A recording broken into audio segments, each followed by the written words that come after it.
Mana do'stlar, assalomu alaykum. Toshkent City degan afsonaviy joylar degan bor-ku.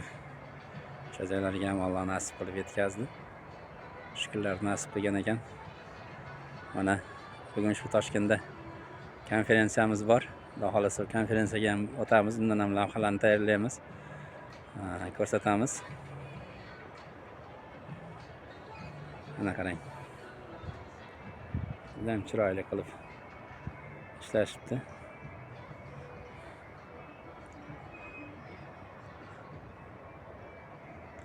Odamlar gavjum, lekin bugun